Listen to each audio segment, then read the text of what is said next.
Hi there, this is Nan, and today I want to talk about something a lot of kids are asked at a very young age for most kids here in America and stuff. And that question is, what do you want to be when you grow up? Now, I remember when I was a kid, I wanted to be a video game designer. Like, I wanted to work at Nintendo. I wrote a letter, in 6th grade as part of a class assignment to Nintendo and everything. And that was my dream. I wanted to make video games. But obviously, as time went on, and that particular dream just kind of went away. Not like it was a bad thing or anything like that, your interests, your passions, your just whatever, they are bound to, they're bound to shift at some point. And when they do, whatever happens, whatever becomes your new thing, that's your new thing. And so to ask a kid what they want to be when they grow up is heck, man. Some kids back then, they're more concerned about when they can watch their favorite cartoons and stuff like that. At least that was for me. I cared about if I can get home in time to watch the afternoon cartoons before the shows would end. That was what I was thinking about. How was I supposed to think ahead 20 years or 10 years even about what I was going to do?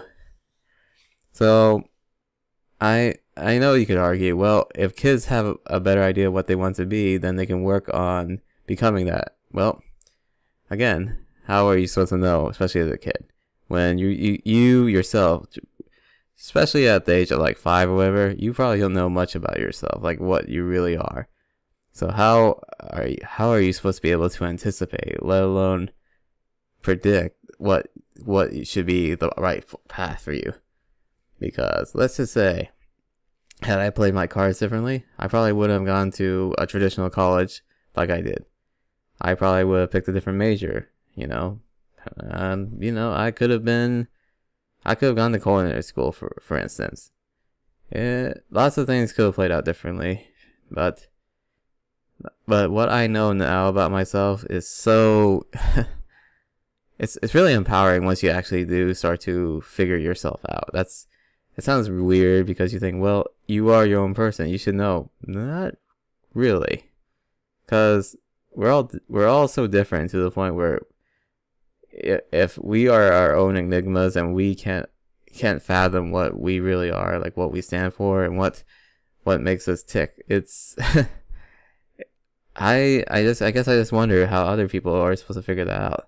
And I know now, well, after a lot of trial and error, mind you, that what I want to be is very different from what I wanted, I should say, when I was a kid. And that was